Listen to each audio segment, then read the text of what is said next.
हरिपाठाची रचना माऊलींनी नामधारकांना मार्गदर्शन करण्याकरता केलेली आहे. नामाचं महत्त्व, नाम घेण्याचा आग्रह, जीविताचं ध्येय हे नामच आहे हे सांगून परमेश्वराचं स्वरूप कसं आहे आणि नाम कुणाचं घ्यायचं, कधी घ्यायचं, कसं घ्यायचं ह्याचं मार्गदर्शन करून भगवंताची एक अद्वैत सत्ता ही अनुभवाला यायला पाहिजे, इतकं नामस्मरण व्हायला पाहिजे. आणि हे नामस्मरण, अखंड नामस्मरण हेच अभिप्रेत आहे. आणि रामकृष्ण हरी हे नाम सांगता सांगता स्वतःचं निजधाम सुद्धा त्यांनी सांगितलेलं आहे. स्वतःचं म्हणजे प्रत्येक जीवाचं जे नारायण आहे हे निजधाम आहे, म्हणजे चराचराची उत्पत्ती सगळी तिथूनच झालेली आहे आणि आता तिथेच जायचं आहे. त्याच्यासाठी नामस्मरण हा अगदी सोपा सुटसुटीत मार्ग माऊली सांगतात. आणि आता या अभंगात काय सांगतात आपण बघूया. एक नाम हरी द्वैत नाम दुरी, अद्वैत कुसरी विरळा जावी, समबुद्धी घेता समान श्रीहरी, शमदमावरी हरी झाला, सर्वा घटी राम देहादेही एक, सूर्यप्रकाशक सहस्त्र रश्मी, ज्ञानदेवा चित्ती हरिपाठ नेमा, मागलिया जन्मा मुक्त झालो.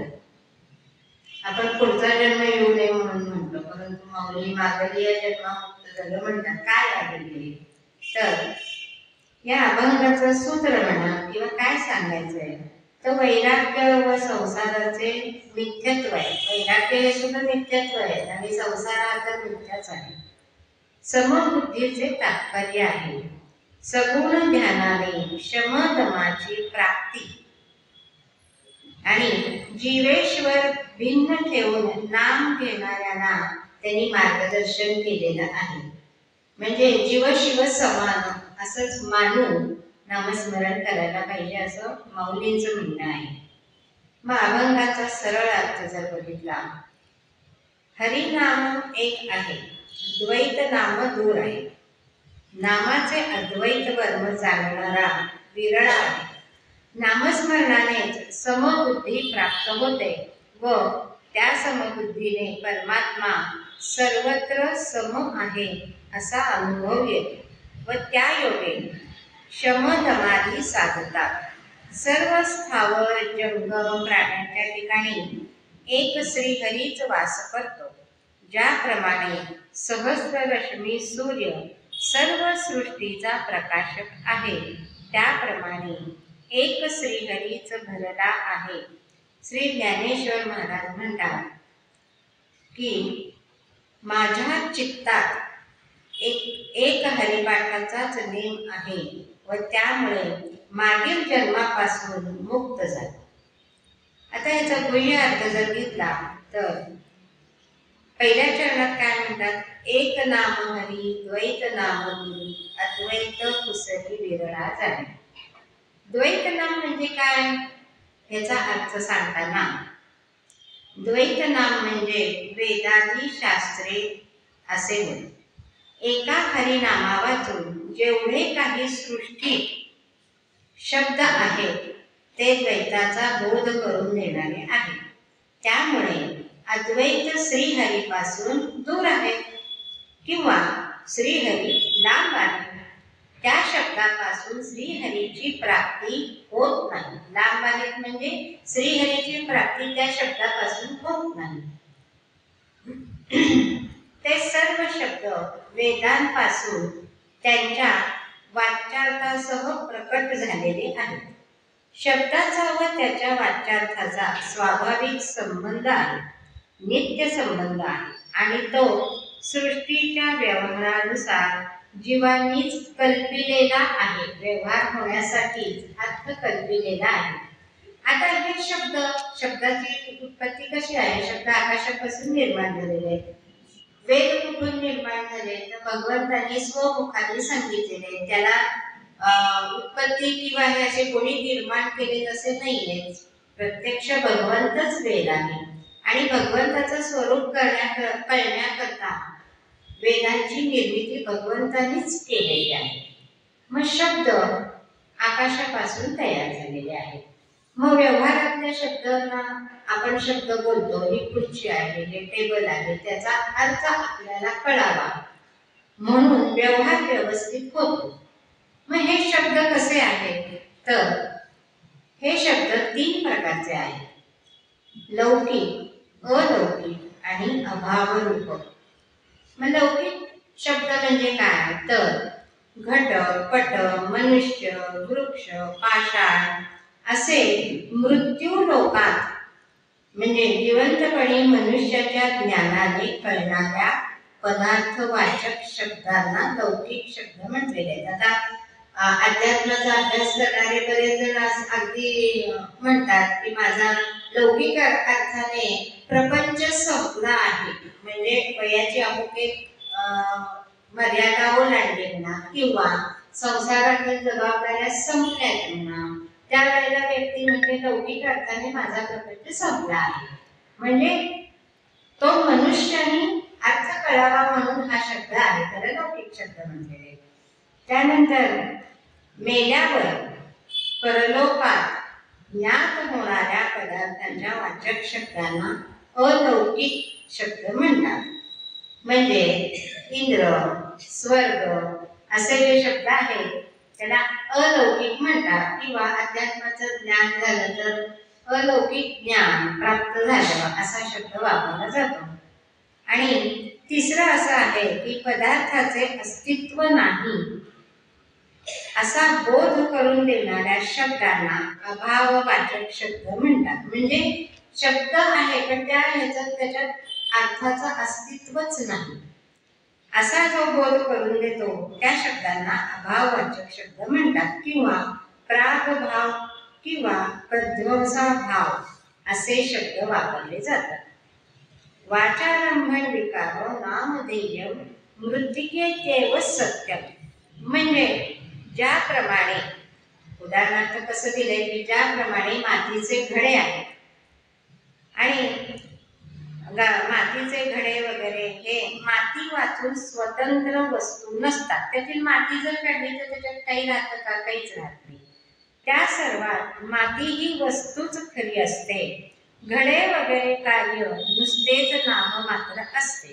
त्याप्रमाणे वेदांपासून शब्दार्थ रूप सर्व सृष्टी श्रीहरीच्या ठिकाणी भासेल तिला स्वतंत्र वस्तुत्व अथवा अस्तित्व नाही, ती शब्द मात्र आहे.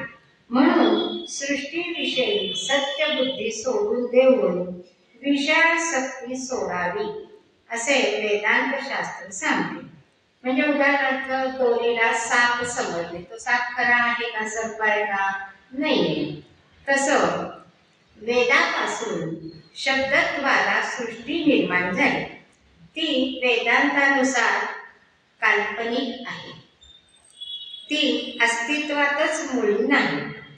सृष्टी म्हणजे श्रीहरिरूप अधिष्ठानाची विपरीत कल्पना आहे. सृष्टीतील शब्द भगवंतापासून दूर आहेत किंवा त्याच्या योगाने श्रीहरीची प्राप्ती होत नाही. असं मनामध्ये असा प्रश्न येतो ना की असं का बरं म्हणावं लागतं की श्रीहरीची प्राप्ती होत नाही? सृष्टीतील सर्व शब्द भगवंताचे वाचक होतील हे होण्याकरता, म्हणजे सर्व शब्द म्हणजेच सगळीकडे एक परमात्मा भरलेला आहे. मग तो वस्तू सुद्धा परमात्माच आहे, व्यक्ती सुद्धा परमात्माच आहे, असं ते वाचक होतील हे होण्याकरता अनादि अविद्या भ्रमाने आत्मस्वरूप विसरून जो शब्दाचा अर्थ आपण लक्षात घेतो तो अंतःकरणातून निःशेष जायला पाहिजे. म्हणजे कसं होईल? यावंती वेदाक्षराणी तावंती हरिनामानी. म्हणजे मनामध्ये तो अर्थ हा शब्दाचा अर्थ जायला पाहिजे, तिथं एक भगवंतच आहे हाच अर्थ हृदयामध्ये यायला पाहिजे. वेदांतातील शब्द व तेथूनच उत्पन्न झालेले सर्व सृष्टीतील शब्द यांच्या जीवकार्यात अर्थाची लक्षणा केल्याखेरीज, व्यवहारातील अर्थ सोडल्याखेरीज ते शब्द भगवन नाम होत नाही. शब्दाचा वाच्यार्थ द्वैत आहे, हरीपासून तो दूर आहे. शब्दार्थ किंवा आलेला शब्द दूर आहे, पण नामाचं तसं आहे का? माऊली हेच सांगतात की पण हरिनामाचे तसे नाही. हरी हे नाम साक्षात श्रीहरीचे वाचक आहे व जीवही तो तसेच समजतो. हरी हे नाव परमेश्वराचं आहे असा जीव समजतो. स्वयं श्रीहरी परिपूर्ण सच्चिदानंद ब्रह्मस्वरूप असल्यामुळे त्याचे नावही त्याच्याप्रमाणे पूर्ण सच्चिदानंद आहे. म्हणजे नाम हे कसं आहे तर पूर्ण सच्चिदानंद नाम आहे. हरी हे एक नाम सांगितलं, पण त्याच्या आधीच्या अभंगात रामकृष्ण, केशव, हरी, विठ्ठल वगैरे अशी सुद्धा नामं सांगितलेली आहेत. तर हे नाम भगवंताचं नाम हे सच्चिदानंद रूप आहे. इतर शब्दांमध्ये भगवंताचं सच्चिदानंद रूप नाहीये, म्हणून ते द्वैत दूर आहे, ते द्वैत आहे. नाथ महाराज काय म्हणतात? एका जनार्दनी नाम शुद्ध चैतन्य निष्काम. तुकाराम महाराजही काय सांगतात? तुका म्हणे नाम चैतन्य निजधाम. चैतन्य म्हणजेच परमेश्वर. आपल्या शरीरातनं ज्या वेळेला जीव बाहेर पडतो किंवा मनुष्य मृत्यू होतो तेव्हा काय म्हणलं जातं? त्याच्यातलं चैतन्य संपलेलं आहे, त्याच्यात काही आता राम राहिलेला नाही. त्याप्रमाणेच तुका म्हणे नाम चैतन्य निजधाम. माऊली काय म्हणतात? नाम परब्रह्म वेदार्थी. मग सर्व संतांचं एकच म्हणणं आहे काय? की नामाने भगवत प्राप्ती होते, ती वाच्य शब्दाप्रमाणे मावळत नाही. एखादा शब्द आपण उच्चारल्यानंतर त्याचं कार्य संपल्यानंतर तो मावळून जातो, परंतु नामाचं तसं नाही. नाम हे नाम भगवंताचं नामच राहतं. त्या नामाबरोबर त्याची सगळी शक्ती त्या नामामध्येच आहे. ओंकारापासून वेदादी शब्द वाङ्मय निर्माण झाले. आता भगवंतांनी ज्यावेळेला सृष्टी निर्माण केली आणि ती कशी केली? भगवंतांनी छान वर्णन केलेलं आहे की पिंपळाच्या पानावरती भगवंताचं बालस्वरूप आहे आणि त्यांनी जो ओंकार भरलेला आहे तोच ओंकार आहे. त्यांनी जी हालचाल केलेली आहे तेच कर्म आहे. मग वेदादी शब्द वाङ्मय निर्माण झाले, पण ओंकारच हरिनामापासून झालेला आहे. परमेश्वर आधी अवतारित झाला आणि नंतर ओंकार झाला, म्हणून ओंकार हा हरिनामापासूनच झालेला आहे. नामदेव महाराज म्हणतात, नामा म्हणे नाम ओंकाराचे मूळ. मग हरिनाम प्रथम, त्यानंतर ओंकार, त्याच्यानंतर वेद, त्याच्यानंतर शब्दसृष्टी, अशी उत्पत्तीची परंपरा आहे. द्वैत सृष्टीच्या आधी हरिनाम आहे व ते अद्वैत स्वरूप आहे आणि हे सगळं जाणणारा विरळा आहे. म्हणजे लाखात एक, शंभरात, हजारात सुद्धा नाही, लाखात, 10 लाखात वगैरे एक, की आधी परमेश्वर आहे आणि मग बाकीचं सगळं आहे. हे जाणणाराच विरळा आहे. म्हणून मग आता जर आपण असं उदाहरणच घ्यायचं म्हणलं की आधी हरी निर्माण झाला म्हणा, या अवतरण झाला म्हणा, त्यांनी सृष्टी निर्माण केली, मग ओंकार झाला. मग सगळ्या विचार परमेश्वरच आहे असा भाव ठेवून कोण जगत असेल, जीवन कोण जगत असेल जरा असा विचार केला तर भागवताने गोपींचं उदाहरण दिलेलं आहे. म्हणजे त्यांचा भाव असा होता की तो त्या भावाला गोपी भाव म्हणूनच म्हटलं जातं. की गोकुळामध्ये भगवंत आल्यानंतर त्यांच्या लीला ज्या काही चालू झाल्या, यशोदेचं तर पुण्य असं आहे की प्रत्येक जन्मामध्ये भगवंतच माझे पुत्र व्हावे असंच म्हटलेलं आहे. म्हणजे त्याची बरीच जन्म त्यांनी सांगितलेले आहेत भागवतात. अशी ही यशोदा मग ही यशोदा कशी आली तर व्रजामध्ये सुमुख गोप यांच्या पोटी ही जन्माला आली. म्हणजे यशोदेचे वडील सुमुख गोप आणि मग नंतर ती नंदाकडे पत्नी म्हणून आलेली आहे. ध्येय काय होतं? भगवंताने माझ्या पोटी जन्म घ्यावा, त्याच्यासाठी अनंत तपश्चर्या झालेली आहे. धरा वगैरे अशी तिची नावं आहेत. आणि मग त्याप्रमाणे भगवंताने तिच्या इथे जन्म घेतलेला आहे, आलेला आहे गोकुळामध्ये. आणि ही यशोदा जिच्या मनामध्ये चित्तामध्ये सतत कृष्णाचंच स्वरूप आणि कृष्णाच्याच लीला रुजलेल्या आहेत, म्हणून ती एक क्षण सुद्धा त्याला नजरे आड करत नाही.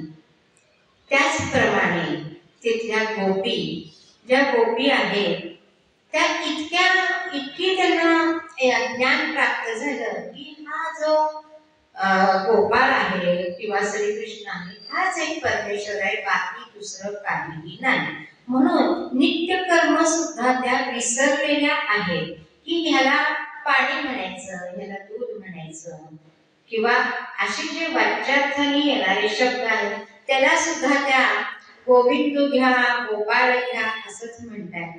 आणि नाथ महाराज सुद्धा याचं गवळणीचं वर्णन करताना हा गोपी भाव कसा आहे हे सांगताना काय म्हणतात? दुडीवर दुडी, दुडीवर दुडी, दुडीवर दुडी घेऊनी गवळणी निघाल्या. दुडीवर दुडी, दुडीवर दुडी, दुडीवर दुडी घेऊनी गवळणी निघाल्या. गवळणी गोरस म्हणो विसरल्या, गवळणी गोरस म्हणो विसरल्या, गवळणी गोरस म्हणो विसरल्या, गवळणी गोरस म्हणो विसरल्या. गोविंद घ्या कुणी दामोदर घ्या गे, गोविंद घ्या कुणी दामोदर घ्या गे, गोविंद घ्या कुणी दामोदर घ्या गे, गोविंद घ्या कुणी दामोदर घ्या गे. सर्व नारी हसती मथुरेच्या गे, सर्व नारी हसती मथुरेच्या गे. गवळणी निघाल्या साते साते, गवळणी निघाल्या साते. दुडीवर दुडी, दुडीवर दुडी, दुडीवर दुडी घेऊनी गवळणी निघाल्या. दुनिया माझारी कानोबा झाला शेवारी, उचंबळे गोरस सांडे बाहेरी, उचंबळे गोरस सांडे बाहेरी. गवळणी निघाल्या.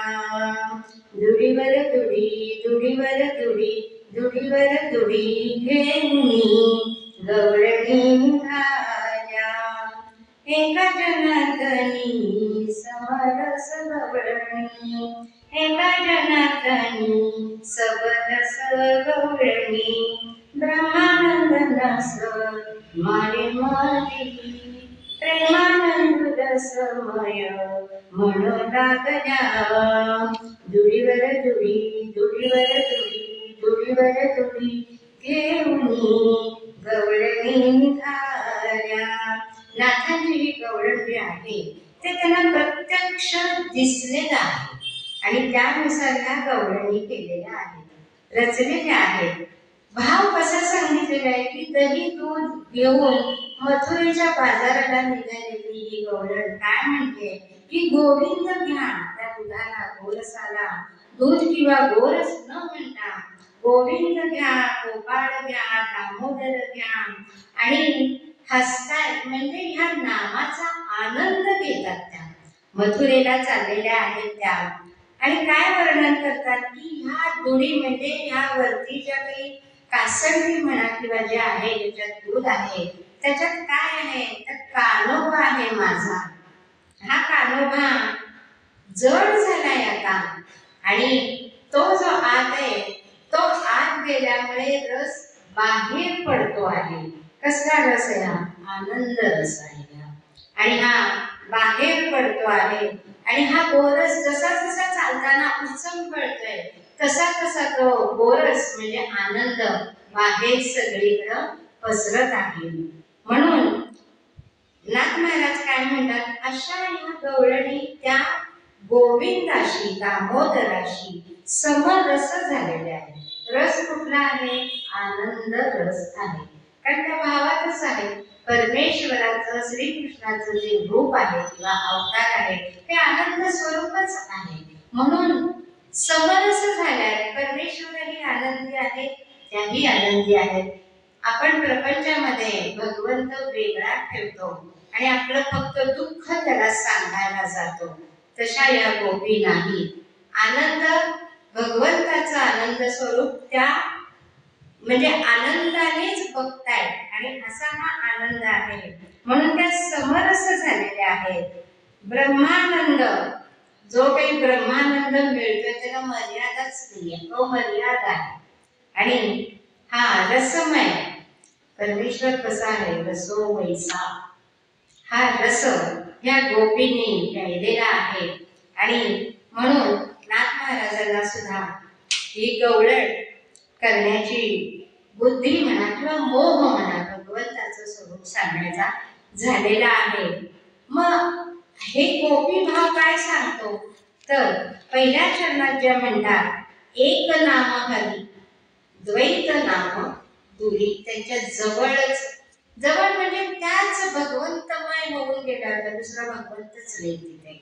आणि पुढच्या चरणामध्ये माऊली काय म्हणतात की समबुद्धी घेता समान श्रीहरी, क्षमगमावरी हरी झाला. समबुद्धी घेता समान श्रीहरी. बुद्धीचा धर्म काय आहे किंवा मग असं मनामध्ये प्रश्न येतात ना, समबुद्धी म्हणजे काय?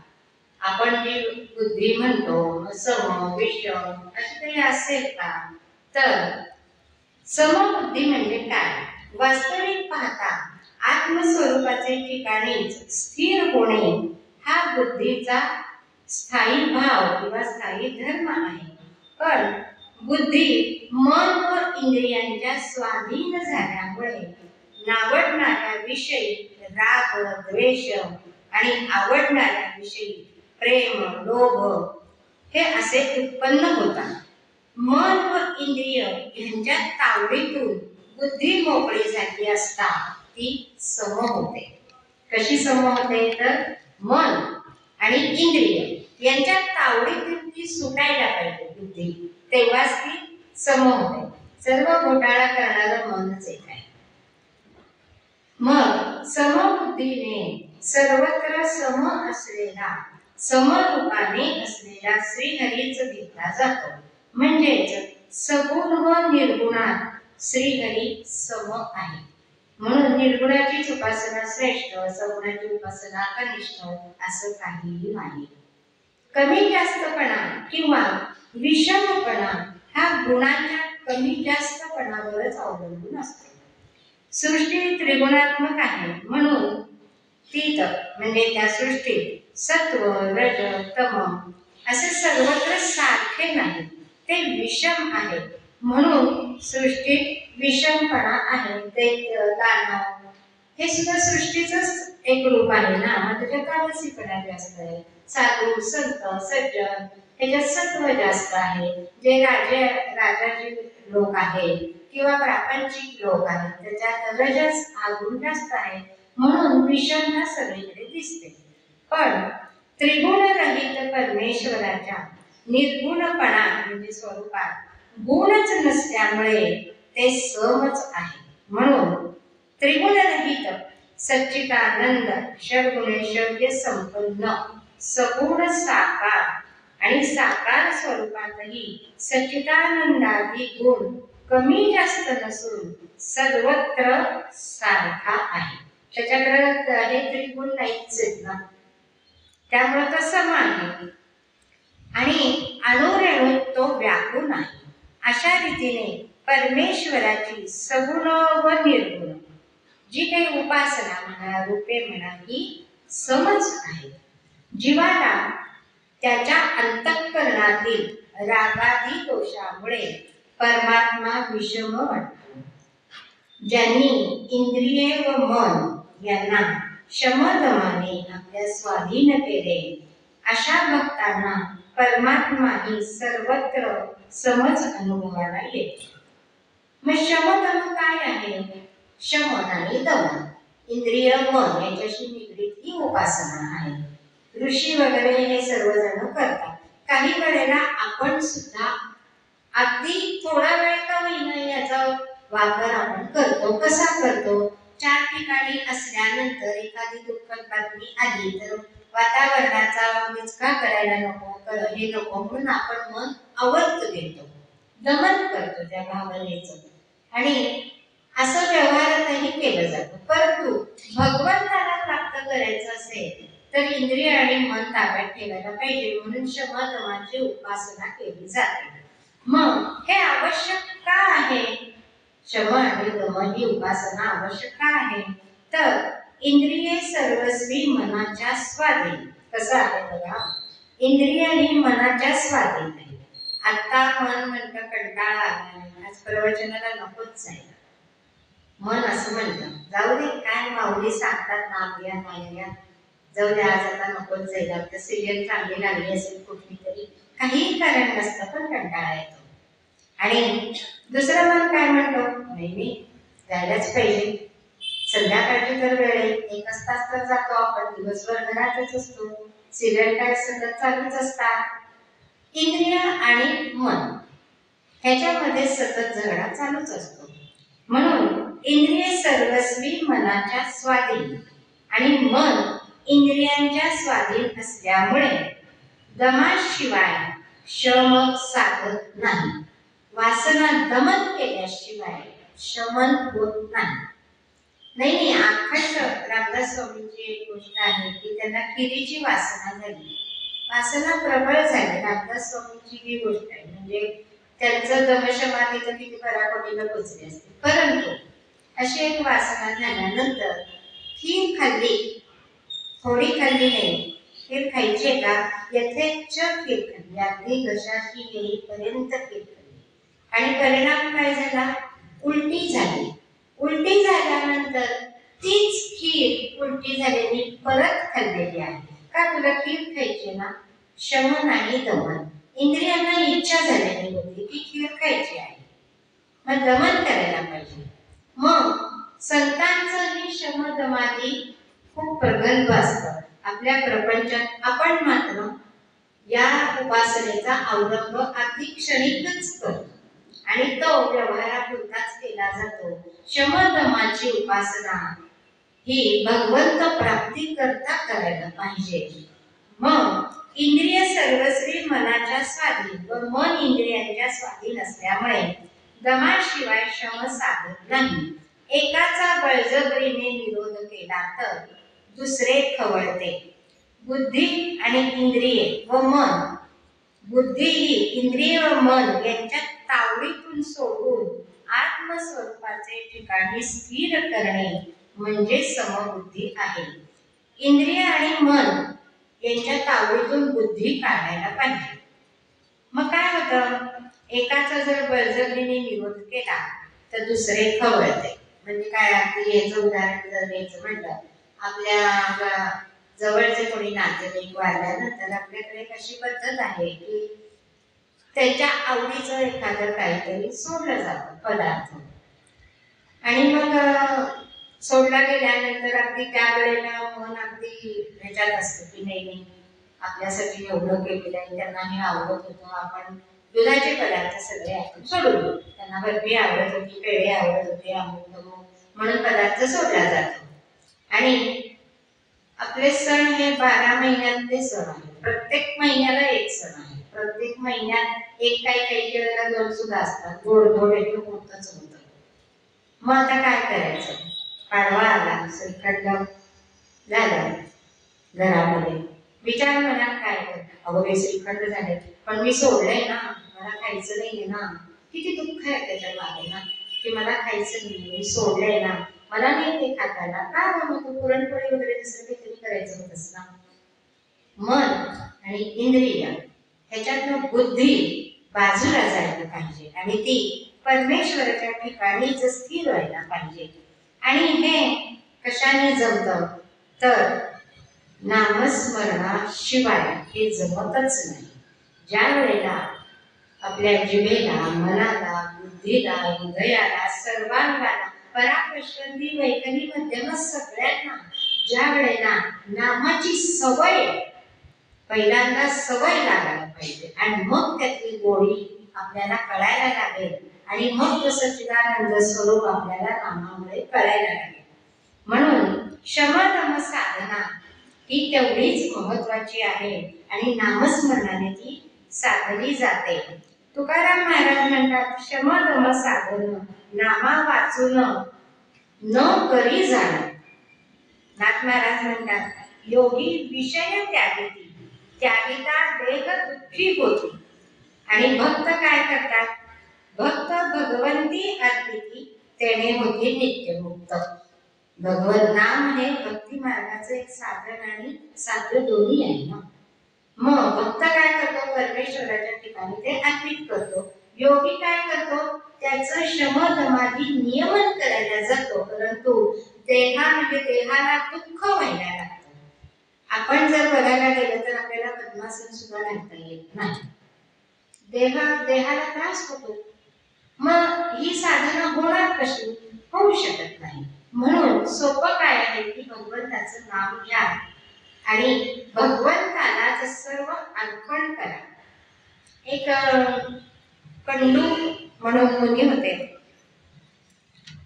त्यांची कथा अशी आहे की हे कंडू मुनी शमदमादी साधना वगैरे सगळं व्यवस्थित करत होते. ब्रह्मपुराणातली ही कथा आहे. गोमती नदीच्या किनारी हे कंडू मुनी एका छोटासा आश्रम म्हणा, कुटी म्हणा, असं बांधून उपासना करत होते. काय होतं ध्येय की भगवंताची प्राप्ती.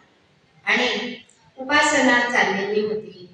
इतकी उपासना झाली की घनघोर तपश्चर्या म्हणतात तशी झाली की तहान भूक हे तर सर्व सोडूनच द्या, परंतु आपण कशासाठी इथं आलोय, काय करतोय ह्याचं सुद्धा भान नाही. कुठं बसलोय, कसं बसलोय हे सुद्धा नाही. इतकी तपश्चर्या, भगवंताचंच ध्यान, भगवंताचंच मनन चिंतन सगळं. आणि दमशमाधी साधनाद्वारे सगळे नियम पाळून ही उपासना ते करत होते. म्हणजे कशी, त्या ग्रीष्म ऋतूमध्ये अगदी पंचाग्नीत जळलं जातं त्याच्यात सुद्धा ही उपासना चालत होती त्यांची. पावसाळ्यामध्ये पावसात उभं राहून, हेमंत ऋतूत ओल्या कपड्यात असं एक तप त्यांचं चाललेलं होतं. आपण अगदी सोप्या शब्दात म्हणायचं तर कडक तप चाललेलं होतं. याचा परिणाम काय झाला, इंद्रदेव घाबरला, माझं आसन जाईल का काय. म्हणून खूप काळ झाल्यानंतर इंद्रदेवानी ही कंडू मुनींची तपश्चर्या भग्न करण्याकरता अप्सरेला बोलवलं. कारण का, फक्त इंद्राचंच आसन डळमळीत होत नव्हतं, तर जे अलौकिक शब्द आपण मगाशी बघितले, गंधर्व, स्वर्ग, तिथलं वातावरण सुद्धा कंडूंच्या तपश्चर्येमुळं तपश्चर्यामय होऊ लागलं होतं. गंधर्व, विद्याधर, यक्ष हे सगळे प्रभावित होत होते त्यांच्यामुळे. आणि मग इंद्राने एका अप्सरेला बोलवलं आणि तिला सांगितलं की तू पृथ्वीवरती जा आणि हे कंडू मुनी जे तपश्चर्या करतायत त्याची तपश्चर्या तू भंग करायचीस, मोडायचीस. एकदा तपश्चर्या भंग झाली की परत तपश्चर्या करणारी व्यक्ती ही शून्यापर्यंत येते. पुन्हा नव्याने तपश्चर्या करावी लागते. सांगण्याचा हेतू असा आहे की नामाचं तसं आहे का, भगवंताच्या नामाचं तसं आहे का, नाही. भगवंताचं नाम घेतलं की नाम नरक हा सतत पुढं पुढंच जात असतो, त्याला परत मागं येण्याचा चान्सच नाही. परंतु कंडू मुनींची तपश्चर्या आता भंग करायची योगी ना ते. मग ही अप्सरेचं नाव आहे प्रमलोचा. ती घाबरली आणि ती काय म्हणते की माझ्या एकटीच्याने हे होणार नाही. कंडू मुनींची तपश्चर्या चरम अवस्थेला पोचलेली आहे आणि मला ते शाप देऊन जाळून टाकते, माझं अस्तित्वच राहणार नाही. त्यामुळं माझ्या एकटीच्याने हे काही होणार नाही. त्यावेळेला इंद्र म्हणाला की तुझ्या बरोबर मी मदनाला देतो, ऋतुराज वसंताला, मदन नाही कामदेवाला देतो, ऋतुराज वसंत आहे त्याला देतो आणि दक्षिण वायूला सुद्धा तुझ्या सोबत देतो. तू ह्या तिघांना घेऊन कंडू मुनींची तपश्चर्या भंग करायची. असं म्हणल्यानंतर ही प्रबलजा त्या तिघांना घेऊन आलेली आहे. गोमती नदीच्या किनारी आहे. कंडू मुनींची तपश्चर्या ते करत असलेलं ही अप्सरा लांबनं बघते आणि ही कंडू मुनींची तपश्चर्या शमदमादी साधना पराकोटीला पोचली होती. कशाचाच फरक पडत नव्हता, इंद्रिय विचलित होतच नव्हते. आणि प्रबलच्या अप्सरांनी या तिघांसोबत प्रवेश केला. कंडू मुनी जिथं बसले होते तिथं ती आलेली आहे. ते जिथं बसले होते त्यांच्या तपश्चर्येमुळं ते सगळं वन रमणीय झालेलं होतं. इतकी तपश्चर्या प्रभावी होती. सुंदर सुवासिक फुलांनी बहरलेली वन होती. झरे वाहत होते, नाजूक लता वृक्षांना विलगून डोलत होत्या, पक्षी कलरव करत होते, प्रसन्न वातावरण होतं. आणि कंडूच्या तपश्चर्याने तिथले जीव जंतू म्हणजे वृक्ष वगैरे तर सोडाच, पण जे जीव जंतू प्राणी वनस्पती हे सगळे कसे होते, शांत आणि समाधानी होते. जीवजंतू सुद्धा, जीवजंतू काय करतात, सगळीकडे साथीचे रोग पसरवतात ना, ते सुद्धा शांत होते. ती तपश्चर्या चरमसीमेला पोचलेली होती. प्रबलच्या अप्सरेने कंडूचं निरीक्षण केलं आणि तिने संगीत सुरू केलं आणि संगीताने आपला प्रभाव बरोबर टाकला. वसंत ऋतू नसताना सुद्धा वसंताचं वातावरण निर्माण झालं. कसं, कोकिळा पूजन करू लागली, मंद मंद वात सुटू लागला. बघा, वसंत ऋतूत श्रीरामजन्म असतो त्यावेळेचं वातावरण कसं असतं, अगदी पहाटे पहाटे कोकिळेचा स्वर ऐकू येत असतो, मोहोर आलेला असतो आंब्यांना. असं हे वातावरण. कोकिळा पूजन करायला लागली, वायू गंधित झाला. कामदेवाने एक मदन बाण कंडूंवरती सोडला, टाकला. संगीताचे स्वर ऐकून मुनींना आश्चर्य वाटलं आणि कामबाणाने ते विवळ झाले. त्यांनी डोळे उघडले व गात असलेल्या अप्सरेजवळ ते आले. अप्सरेला बघून कामबाणाने आपलं काम केलेलं होतं. आधी अप्सरा म्हणजेच आपली कल्पनाशील, सुंदर, म्हणजे ती सुंदरता आपल्याला वर्णनच करता येते, इतकी सुंदर असते ती. आणि ते काम झालेलं होतं. मनात मुनीच्या काम जागा झाला आणि त्यांनी तिची चौकशी केली व ते तिला घेऊन आश्रमात आले आणि ऋषींची तपश्चर्या भंग झाली. कंडू मुनींनी ऋषींचे रूप टाकून सुंदर तरुणाचा देह आणि रूप घेतलं. आभूषण घातली, रेशमी वस्त्र परिधान केली. कंडू ऋषींनी स्नान संध्या, जप, होम, स्वाध्याय, देवपूजन, व्रत, उपवास, नियम, ध्यान एवढं सगळं ते तपश्चर्येत करत होते बरं का. ते सगळं सोडून दिलं.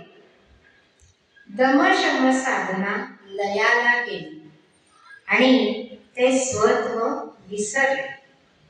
अनेक वर्ष प्रबलच्या बरोबर त्यांनी प्रपंच केला, प्रपंचात आले ते. एक दिवस प्रबलच्याने जाण्याचा विषय काढला तेव्हा ऋषींनी तिला अजून काही दिवस राहण्याचा आग्रह केला व वरचेवर असं घडू लागलं आणि राहण्याचा ते आग्रह करत होते. प्रबलच्या राहत होती. का बरं राहत होती? आता एकदा ऋषीची तपश्चर्या भंग झाली, खरं तर तिने जायलाच पाहिजे होती तेव्हा, परंतु नाही, का थांबली तर जर त्यांच्या परवानगीशिवाय ती गेली असती तर कंडू ऋषींनी शाप दिला असता आणि त्या शापाच्या भयाने ती राहत होती. एक दिवस ऋषी आश्रमाबाहेर जाण्यासाठी निघाले तेव्हा प्रम्लोचाने विचारले, कुठे चाललात? म्हणजे आश्रमाबाहेर ते पडलेच नव्हते, इतके तिच्यात गुंतून गेले होते. तेव्हा ऋषी म्हणतात, सायं संध्या करतो, संध्याकाळची वेळ होती, सायं संध्या करतो, नाही तर दोष लागेल. हे ऐकल्यावर प्रम्लोचा म्हणते, आजच का सायं संध्या करायची, रोज का नाही केली? इतके दिवस संध्या केली नाही. तेव्हा ऋषी म्हणतात, आजच तर तू सकाळी आलीस. विषयाचा प्रभाव किती आहे बघा, तू आजच आलेली आहेस. आणि तेव्हा प्रम्लोचाने त्यांना, मी शेकडो वर्षापूर्वी, शेकडो, 1 वर्ष 2 वर्ष 10 वर्ष नाही, शेकडो वर्षापूर्वी मी सकाळी आले होते, पण मी शेकडो वर्षापूर्वी आले होते. ऋषी एकदम भानावर आले, घाबरले. म्हणजे आपली साधना करतो, काय झालं, आपण आपल्या ध्येयापासून लांब गेलो. आणि विचारलं तिला, मी किती दिवस तुझ्या बरोबर आहे? त्यावर प्रम्लोचा म्हणाली, 907 वर्ष 6 महिने आणि 3 दिवस झाले आहेत. हे ऐकून की तिला ते काय, तिला म्हणतात, तू हे खरंच सांगतेस का? खरंच असं झालंय का? त्यावर प्रम्लोचा म्हणते की माझं येण्याचं प्रयोजन असं होतं की इंद्रदेवाने मला तुमची तपश्चर्या भंग करण्यासाठी पाठवले होते आणि ती तर केव्हाच झाली होती, परंतु मी शापाच्या भयाने इथे राहिले. ऋषींची तपश्चर्या भंग पावली हे त्यांच्या लक्षात आले. मग खरं तर आपण ऋषी मुनीच्या कथा ऐकतो तेव्हा काय अपेक्षित असतं की तिला लगेच शाप दिला त्यांनी, असं नाही घडलं. तर ते काय म्हणतात, तू इथून ताबडतोब निघून जा, कारण मी तुला पत्नी स्वरूपात स्वीकारलेले होते, व्यभिचार केलेला नव्हता, पत्नी स्वरूपात स्वीकारलेले होते, म्हणून मी तुला शाप देत नाही, पण तू इथून लवकर निघून जा. आणि प्रम्लोचा तिथून निघून गेलेली आहे. परंतु घटना अशी घडलेली आहे की ती ज्या वेळेला निघाली त्यावेळेला ती गर्भवती होती आणि तिने आकाशात उड्डाण केलं, वर जायला लागली, त्यावेळेला तिचा गर्भ गळून गेलेला आहे आणि तो संपूर्ण वृक्षांवरती पसरलेला आहे. आणि त्यावेळी ही गर्भवती होती, तो गर्भ घामाच्या द्वारा गळाला, पण त्याला वृक्षांवरती गळालेला होता. वायू, चंद्र आणि वृक्षांनी त्या गर्भाचं रक्षण केलं आणि जीव निर्माण झाला. ती कन्या होती आणि तिचं नाव मारिषा, असा तिचा जन्म झालेला आहे. मग मारिषा म्हणजे कोण? तर हीच प्रचेताची पुढे पत्नी झालेली आहे आणि ही दक्षाची माता झालेली आहे. असे हे कंडू मुनी दमशमाधी साधना जर आपण बघितली तर ती लयाला गेलेली आहे. आणि म्हणून ह्या साधना, ह्या तपश्चर्या हे करण्याच्या ऐवजी नामस्मरण जर केलं तर मनुष्य किंवा प्राणी हा मागे येत नाही, तर तो पुढे पुढे जातो. त्याला परत शून्यावर येऊन शून्यापासून सुरुवात करावी लागत नाही. पुढच्या चरणात माऊली काय म्हणतात, सर्वा घटी राम देहादेही एक, सूर्यप्रकाशक सहस्त्र रश्मी. माऊली सांगतात सर्वा घटी राम आहे, देहादेही एकच आहे. कुठलाही देह घ्या, त्याच्यामध्ये राम हा एकच आहे. जीवेश्वर भिन्न ठेवून नाम घेणाऱ्याचा माऊली निषेध करतात. जीव एक आहे, हा वेगळा आहे, तो वेगळा आहे, असं भिन्नत्व मानायचं नाही. व्यवहारामध्ये भिन्नत्व मानावंच लागतं, कारण का कार्य संपन्न व्हायचं असतं, म्हणून भिन्नत्व मानलं जातं. स्त्री पुरुष, मुलगा, लहान बाळ, ज्येष्ठ, अजून सुद्धा बऱ्याच गोष्टी त्याच्यात येतात, कारण का व्यवहारातलं लौकिकातलं कार्य पूर्ण होण्यासाठी. परंतु अध्यात्मामध्ये जीवेश्वर भिन्न ठेवून नाम घेणाराचा माऊली निषेध करतात. समबुद्धीचं तत्व व त्याची व्यापकता ते सांगतात. ज्याप्रमाणे हजारो किरणांनी प्रकाशमान होणारा सूर्य सर्व सृष्टीला प्रकाशित करणारा हा एकच आहे, त्याप्रमाणे चराचर सर्व ब्रह्मांडातील देहात वास करणारा श्रीहरी एकच आहे. प्रत्येकाच्या घटात तो वेगवेगळा नाही, तो एकच आहे. सर्व भूतांच्या अंतरी, माऊली म्हणतात, सर्व भूतांच्या अंतरी हृदय महाअंबरी चिदवृत्तीच्या सहस्त्र करी हृदयला असे जो. श्रीहरी परमात्मा ही सहस्त्र रश्मी सूर्याप्रमाणे हजारो चिदवृत्तीच्या किरणांनी युक्त असा प्रत्येक जीवाच्या हृदयात वास करतो.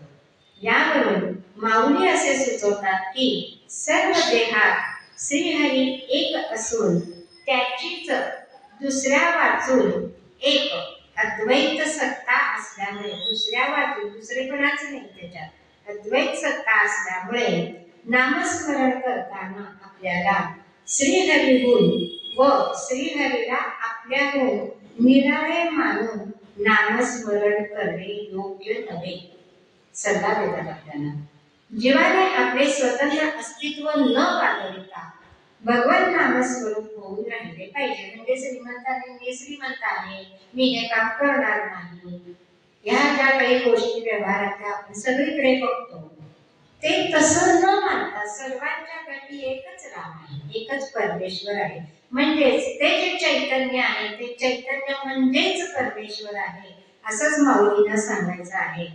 मग जीवाने आपले स्वतंत्र अस्तित्व न बाळगता भगवत नामस्वरूप होऊन राहिले पाहिजे.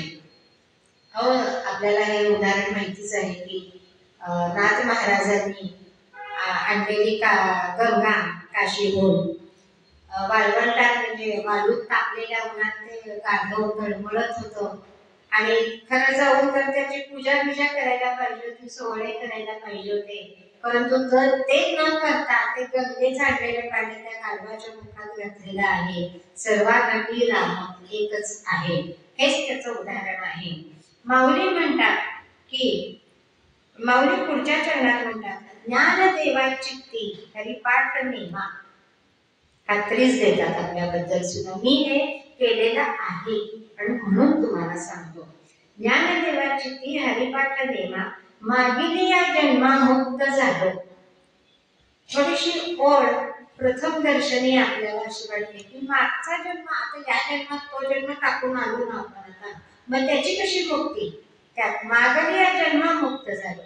माऊली म्हणतात, मी आपल्या चित्तात हरी नामस्मरण करण्याचा नेम केला. नियमित सतत अखंड नामस्मरणच अभिप्रेत आहे. नेम म्हणजे हाच नेम, अविरत हरीचे मनात चिंतन.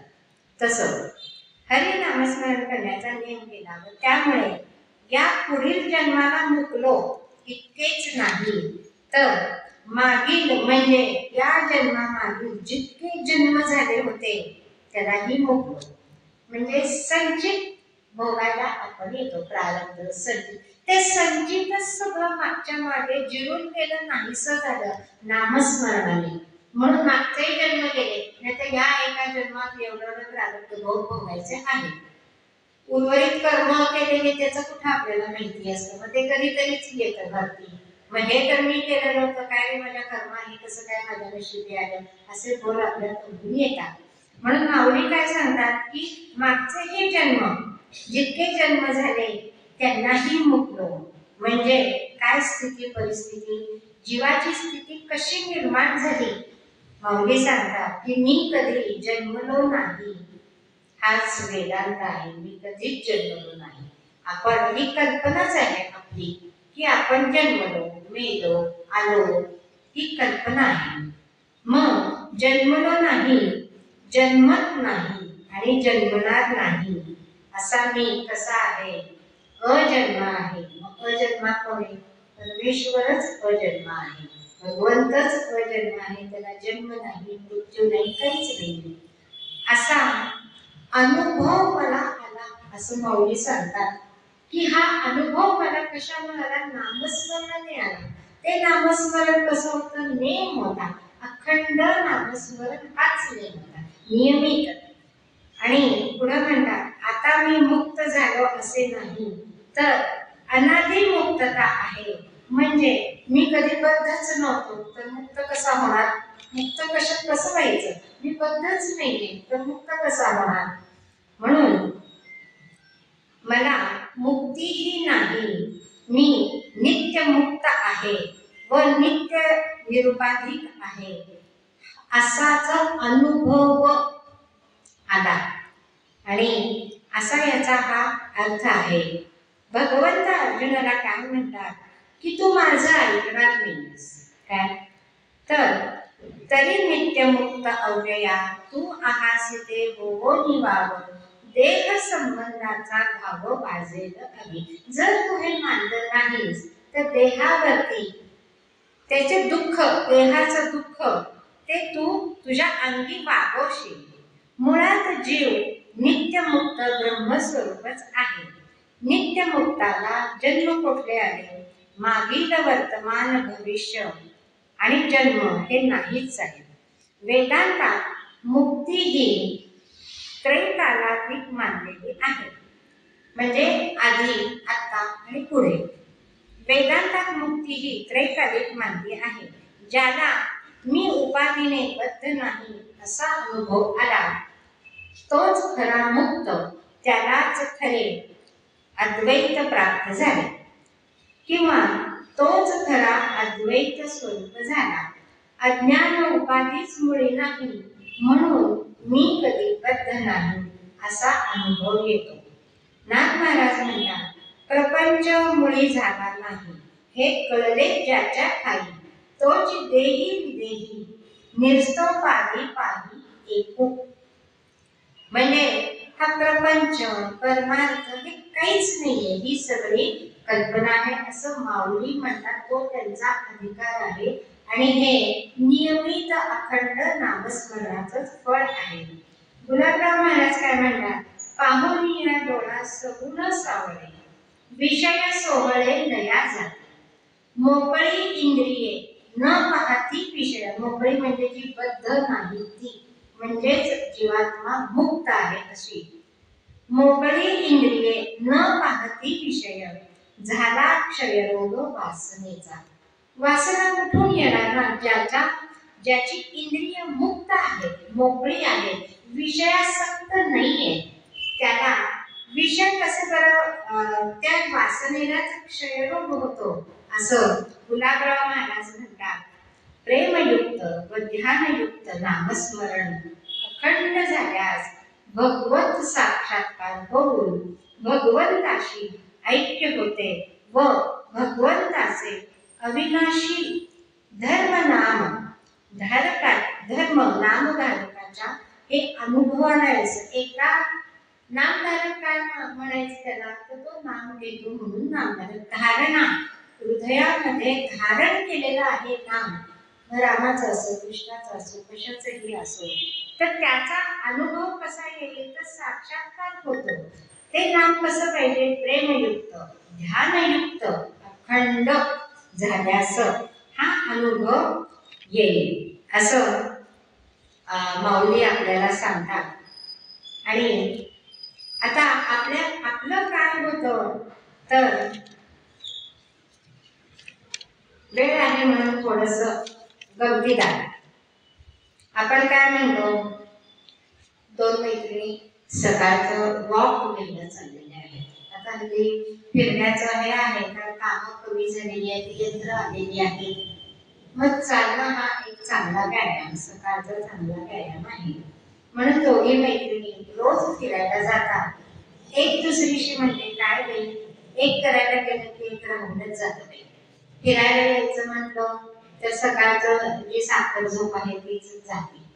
मग ती काय म्हणते, एक करायला गेलं की एक राहून जातं.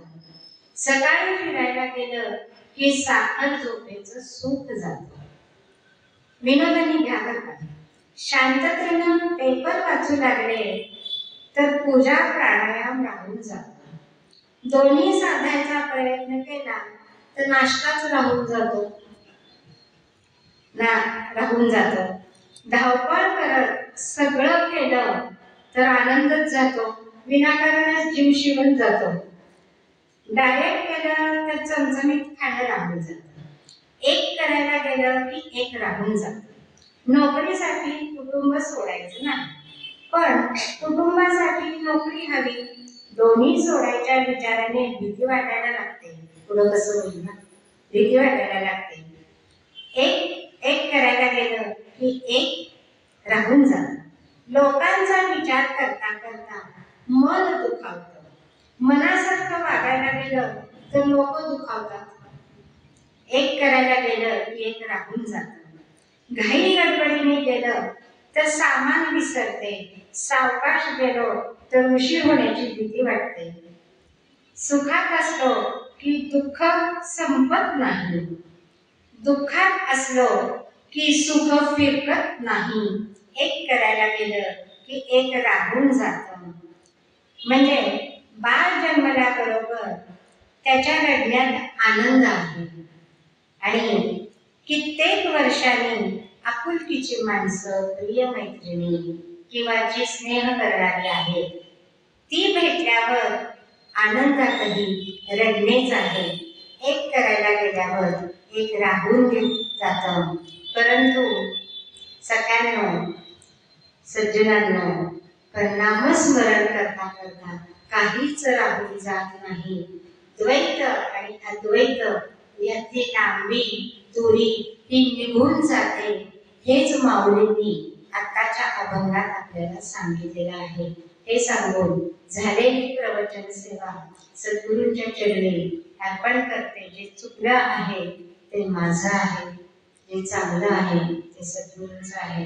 एवढं करून मी माझ्या वाणीला विराम देते.